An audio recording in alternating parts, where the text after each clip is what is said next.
Amin'ny fifaliana indray ry havako a no hiara-banatsika mpianakavy finoana nahatratra izao lakamisy fa 9 volana oktobra taona 2022 izao. Hivavaka isika. Andriamanitra rainay be fitiavana sy be indrafo. Misaotra anao izay noho ny famondram-ponao, noho ny fitiavanao, noho ny fahariponao Andriamanitra izay mijery sy mitodika aminay isan'andro. Ka maneho ny fahatsaranao aminay. Misaotra anao izay noho ny amin'ity andro ity, ary misaotra anao izay noho ny amin'ny ora izay mbola hahafahanay indray hiaino, andre hamaky ny teninao. Dia mitenena aminay Tompo fa miaino izay mpanomponao, ary mba hazavao amin'ny alalan'ny fanainao masina ny teninao, hitoetra aty anatinay ka hahatsapanay fa ianao tokoa ilay Andriamanitra no miteny aminay. Dia amin'ny anaranao no anaovanay izany vavaka izany. Amen. Ny mofonaina voalahatra ho antsika ry havako. Amin'ity andro anio ity dia hitantsika eo amin'ny bokin'ny Tesalonianina faharoa toko 7, andininy voalohany hatramin'ny andininy 5. Vakina amin'ny anaran'ny Tompo manao hoe: farany ry rahalahy, mivavao anay mba handehanan'ny tenin'ny Tompo faingana ka ankalazaina toy ny eo aminareo, ary mba hovonjena ho afaka amin'ny olona hafahafa sy ratsy fanahy izahay, fa tsy ary manana finoana avokoa ny olona rehetra. Fa mahatoky ny Tompo izay ampahery sy hiaro anareo tsy ho azon'ny ratsy, fa izay mahatoky anareo ao amin'ny Tompo, fa izay zavatra andidinay sy efa ataonareo sady mbola ataonareo ihany koa. Ary ny Tompo ane hanitsy lalana ny finoanareo ho amin'ny fitiavana an'Andriamanitra sy ho amin'ny faharetan'i Kristy. Ray masonao, manamasinanay amin'ny fahamarinana, ny teninao no fahamarinana. Amen. Ho ampitomboana ho aminareo anie ry havako ny fahasoavana sy ny fiadanana avy amin'ilay Andriamanitra ray sy Jesoa Kristy Tompontsika. Amen. Ity epistily ity ry havako malala dia hafatra izay omena ho an'ireo kristianina malemy finoana, ireo sokajon'olona marefo amin'ny finoana, mba hahamafy orina kokoa ny finoan'izy ireo amin'ny fanompony an'Andriamanitra.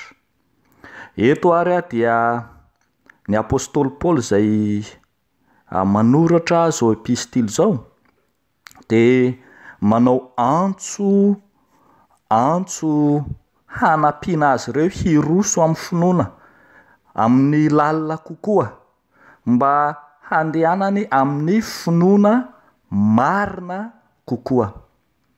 Ndeha ro jerentsika ry havako, ny antso androsoana amin'ny finoana.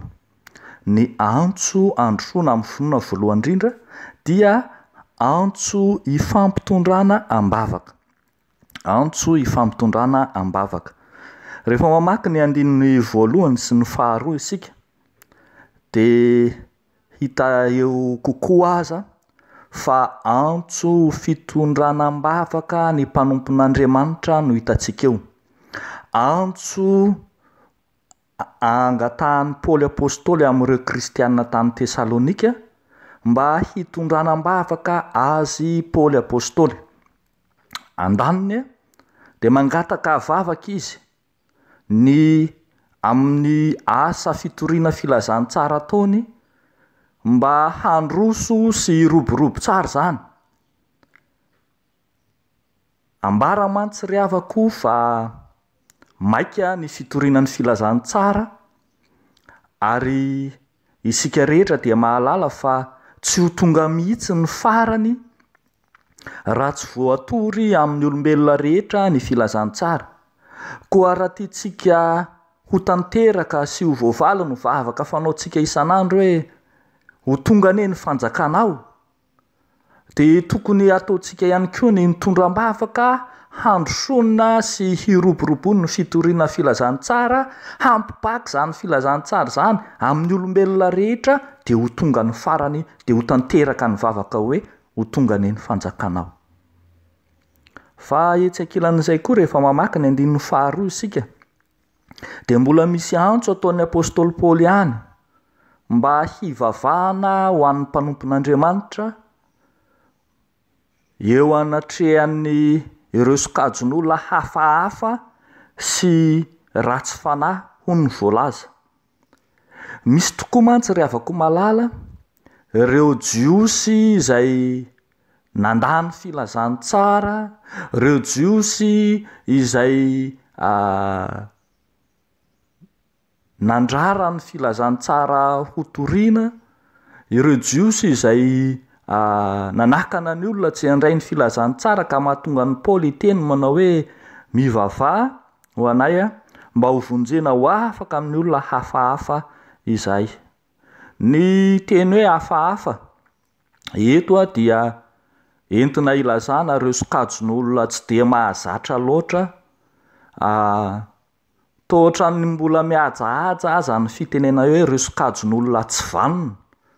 Fa rehefa mandinika ny mamaky ny dika teny iombonana isika amin'ty 15 de ny andikany an'io teny io de hoe ireo olona tsy valahara. Ho ny voalaza amin'ny dika teny iombonana manao hoe de mivavaha koa mba hanafan'Andriamanitra anay amin'ny olona tsy valahara sy ratsy fanahy. Ny mpino mivavaka ho an'ny mpitarika na ho an'ny mpanompon'Andriamanitra arak'izany ry havako no fiarovana tsara indrindra hahazahoana fitoriana mahomby. Ho ny fitenenantsika mahazatra manao hoe ny tanàna tsy ilozan'adala, fa ny fikambanana tsy ilozan'olona hafahafa, ny fiangonana tsy ilozan'olona maningana, koa antsona ny mpino hahatsiaro ny mpanompon'Andriamanitra amin'ny alalan'ny vavaka, hahatsiaro ny mpitarika izay miasa amin'ny fiangonana amin'ny alalan'ny vavaka. Ho tsaroantsika hatrany ry havako fa ny vavaka ataon'ny mpino no mahalavrary ny apahany betsaka amin'ny asan'ireny mpanompon'Andriamanitra ireny, koa sady ho voatoro tsara ny filazantsara no afaka mifandriky ny ratsy fanahy izy raha toa ka manokana fotoam-bavaka ho azy isika. Ho tsaroantsika arak'izany fa anana fotoana betsaka isika hivavahana ho azy amin'ny fotoana rehetra, tsy andro hoe rehefa tonga ny alady mpitandrina indray mandeha isan-taona ihany, fa ataontsika antom-bavaka any amin'ny isan-tokantrano, amin'ny vavaka hariva fanaontsika ny mivavaka ho amin'ny mpanompon'Andriamanitra, hivavaka hijorony hahatory filazantsara, fa mivavaka hiarovany tompo azy amin'ireo sokajon'olona hafahafa ao amin'ny fiangonany. Antso ifampitondrana-bavaka. Fa ny zavatra faharoa hitantsika koa de hoe antso hiverenana amin'ny fitiavana voalohany. Antso hiverenana amin'ny fitiavana voalohany. Ny 19 hatramin'ny 15 no ahitantsika fa miantso ny apôstôly Paoly mba hiorenan'ny finoana marina ao amin'ireto kristianina ireto. Nanjaka mantsy ry havako ny fampianaran-diso izay notarian'ireo jiosy mody kristianina, dia nosarian'izy ireny ireo mpino marefo, mpino malemy amin'ny finoana mba hiala amin'ny finoana marina. Tena misy zany ny sokajon'olona ratsy fanahy izay manangoly, mampivily ny finoana ka milaza fa ho vetivety de ho tonga ny tompo ka tsy de ilaina intsony ny miasa, tsy maninona raha tsy miasa intsony, ka de nanjenjeny sy samy mivezivezy foana amin'ny raharany an'olona, ho ny filaza amin'ny Paoly azy no nataon'ny olona. De zany no mahatonga izao antsom-pitiavana izao, amerina azy ireny indray ho amin'ny finoana tena izy, ho amin'ny finoana marina. Araka ny voalaza amin'ny 15 hoe ary ny tompo ane hanitsy lalana amin'ny finoanareo ho amin'ny fitiavana an'Andriamanitra sy ho amin'ny faharetany Kristy.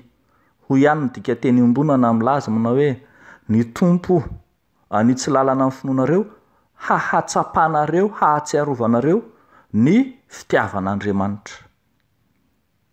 Ny fanompona rehetra ao amin'ny fiangonana rehavako malala dia mila io fitiavan'ny Kristy io.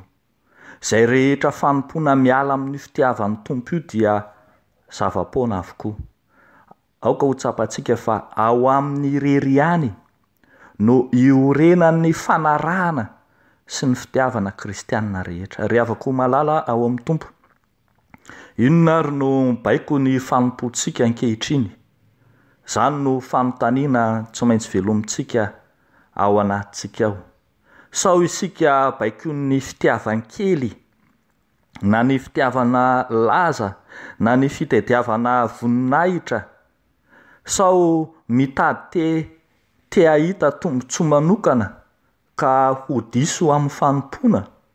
Ndrao malemy finoana sy marefo amin'ny finoana ka variana hanaraka ireo olona ratsy fanahy sy ireo olona hafahafa ka tsy hitondrantsika ho amin'ny Kristy fa hitondrantsika hanaraka azy ireny. Antsona ireny rehetrareny hiverina marina ao amin'ny fitiavan'i Kristy fa ao amin'ny Kristy ny mahatsara antsika. Hiverina amin'ilay fitiavana voalohany ilay efa ny antson'ny tompo antsika tsiraray avy. Rehavako malala ao amin'ny tompo, tsy azo ararotona ny famondrampon'Andriamanitra, kanefa koa dia ararotona ny fotoana ahafahantsika mandiny tena, ny fotoana ahafahantsika manapa-kevitra, hiverina ho amin'ny fanompona tena izy arak'izay ilan'ny tompo antsika. Dia ho an'Andriamanitra irery ihany ny voninahitra, ho amintsika kosa zany tenin'Andriamanitra izany. Hivavaka isika rehavako. Andriamanitra misaotra anao zahay noho ianao Andriamanitra izay te hampandroso anay ho amin'ny finoana marina ka mamerina amin'ny finoana izay nivily lalana sy diso lalana ka nanaraka ny olona hafahafa sy ny ratsy fanahy. Fa ankehitriny izay mivavaka ho amin'ny fitoriana ny teninao, mivavaka ho an'ny mpanomponao izay mitory ny teninao, mivavaka ho an'ireo sokajin'olona marefo amin'ny finoana mba tsy ho mora voavily hiala amin'izany. Fa raha sitraka ao Andriamanitra ao dia mba sitraka ihany koa ny mivavaka amin'ity anio ity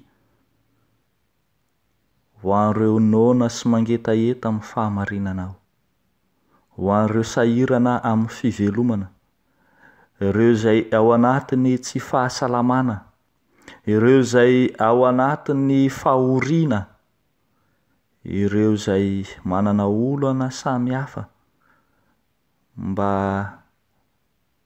jereo amin'ny famondramponao re izy ireny, miaino vavaka ka mamaly ry Andriamanitra rainay be fitiavana. Dia amin'ny anaranao Jesosy Kristy mahavonjy, nanaovanay sy angatanay izany vavaka izany. Amen.